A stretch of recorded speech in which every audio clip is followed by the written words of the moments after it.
am Raisa Saidamin and I am assigned to discuss about the runoff. So what is runoff? Runoff is a precipitation falls toward the Earth's surface. A portion of it is intercepted by vegetation, interception, surface retention, depression storage, and soil moisture. So in hydrologic terms, isa itong bahagi ng precipitation na dumadaloy patungo sa mga sapa sa ibabaw ng lupa o sa loob ng lupa. So ang runoff ay binubuo ng base flow at surface runoff. It is also part of water na kung saan madalas ginagamit sa engineering field. So there are three parts of runoff. The first one is the surface runoff. Surface runoff that exists water that flows across the ground surface to the nearest channel. So, ang surface runoff ay kadalasang nangyayari dahil ang mga lugar na hindi tinatablan tulad ng bubong at pavement ay hindi nagpapahintulot ng tubig na sumipsip sa lupa. And the second one is the direct runoff. Direct runoff is the water that reaches the stream channel shortly after it falls to the Earth's surface and it is completely discharged from a drainage basin within a few days. So ito ang runoff na pumapasok sa mga stream channel para pagkatapos ng pag-ulan o pagtunaw ng niebe. And the last one is the groundwater runoff. It is the portion of water which percolates downward through the soil and reaches the groundwater that may eventually reach the open stream channel. So, isa itong bahagi ng runoff na dumadaan sa lupa at nagiging tubig sa lupa na nagdi-discharge sa isang stream channel bilang spring or seepage water. Assalamualaikum, I am Jamira Sarip. I will discuss the hydrograph and the factor influencing the hydrograph. So, a hydrograph is a graph showing the rate of flow versus time past a specific point in a river, channel, or conduit carrying flow. The rate of flow is typically expressed in cubic meters or cubic per feet per seconds. So, hydrograph often relate change of precipitation to change of discharge over time. A hydrograph is a way of displaying water level information over time. Hydrograph plot may display stage, stream flow, and sometimes both. Hydrograph can be helpful way to show water level observation and forecast visually and on a single graphic. And the watershed characteristic, just as size, slope, shift, storage are important factors affecting various aspects of runoff. Climate factors are terrestrial factors influencing the weather and the weather condition.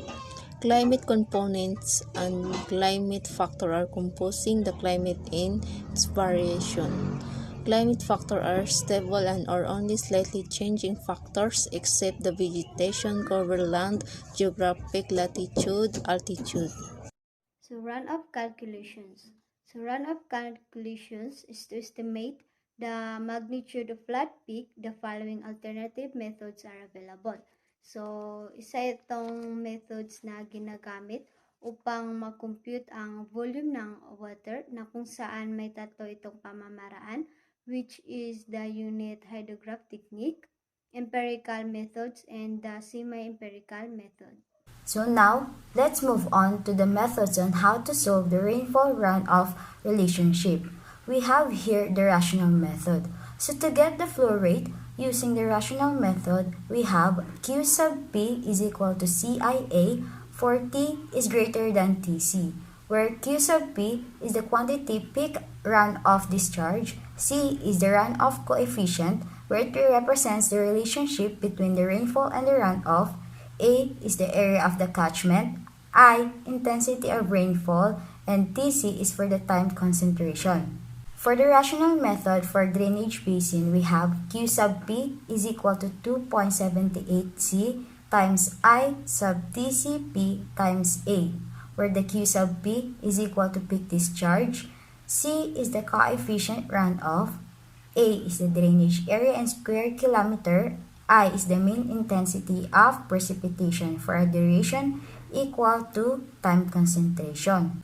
So how did we come up to this formula? We have a diagram here that shows the relationship between the rainfall and the runoff coefficient. Thus, the total volume of runoff is equal to the area under the graph of runoff versus time.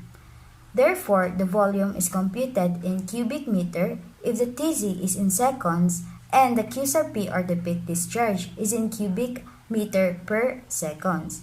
In the diagram, the figure of the runoff is in isosceles triangle. So if we divide it into two, we will have two right triangles. We all know that the area of the triangle is equals to 1/2 base times height. Since we have the two right triangles, the volume will be 2 times the 1/2 base, which is the TC, and the height, which is the Q sub P. We need to cancel the 2, then our volume is equal to the TC Q sub P. But remember that because the drainage basin is assumed hypothetically completely water resistant, total runoff is equals to the total rainfall. We all know that the total rainfall is computed simply as the depth of rainfall times the area over which the rainfall occurred. Therefore, we will have the depth is equal to I, where the I is the rainfall intensity with the unit of centimeter per hour, which will be converted to meter per second times the time concentration. So now, we will have the depth of rainfall is equal to I over the 100 times 3,600 times the TC, where it is equal to I over the 3.6 times 10 raised to 5 times TC.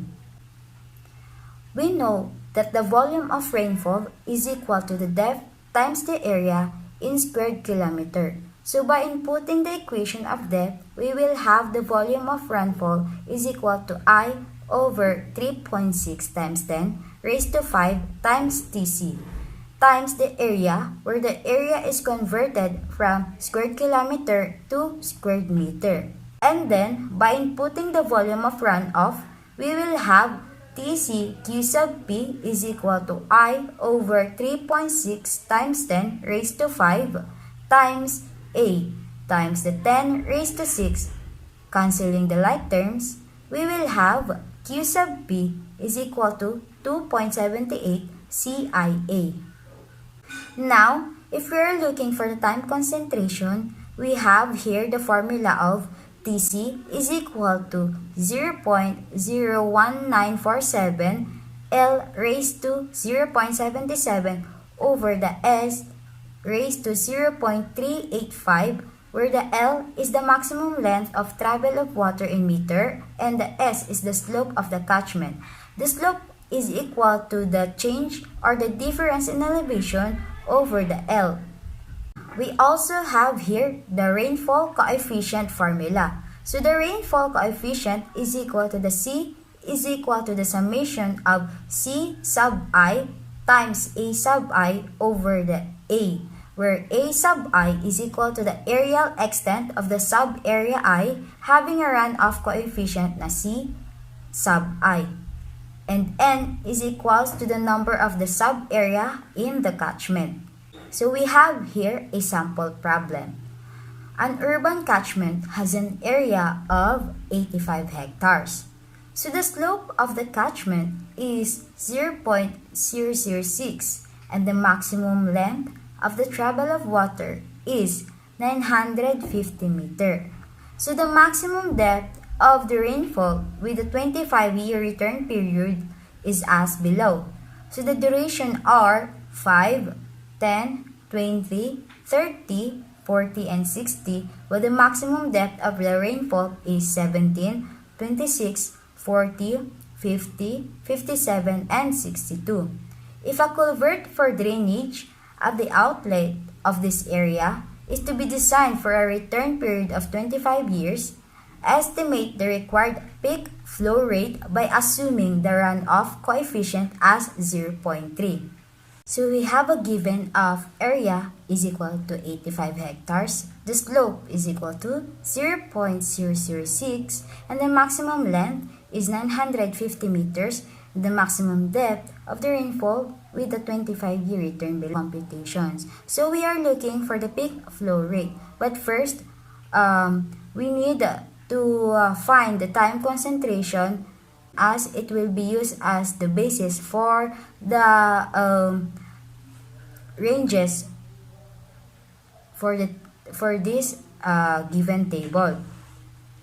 So we have the formula of the TC, or the time concentration. TC is equal to 0.01947 L raised to 0.77 over the S, or the slope, raised to 0.385. So by inputting the given length and the slope, we will have 0.01947 times 950 meter raised to 0.77 over the 0.006 raised to 0.385. We will come up with the time concentration of 27.4 minutes.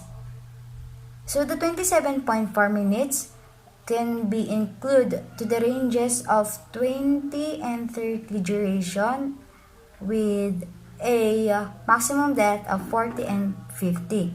So to get the intensity, or the rainfall intensity, we will use the interpolation. Interpolation can be called as the ratio and proportion. We will conclude that the x sub 1 over the y sub 1 is the 50 minus 40 over the 30 minus 20 is equal to x, where x is the missing maximum depth, minus 40 over the 27.4 minus the 20. The 27.4 came from the computed time concentration. So the x, or the x will be 50 minus 40 over the 30 minus 20 times the 7.4 plus 40. So the maximum depth is 47.4 millimeter. So by getting the average intensity, we will have I is equal to the depth over the duration. So we will have 47.4 over 10. Since we are looking for the centimeter, we will convert our x, or the maximum depth, to centimeter over to 27.4, which is in minute, over 60. So the minute, or the previous time concentration, is in minute, so we will convert it into hour. So we will come up to the answer of 10.38 centimeter per hour. So by this computed value, we can now get the peak flow rate. Recalling our equation number 2, we have Q sub P, or the peak discharge, is equal to 2.78 CIA. We can now input our values. We will have Q sub P is equal to 2.78 times 0.3 times 10.38 times 0.85. We will come up to the answer of 7.35 cubic meter per second.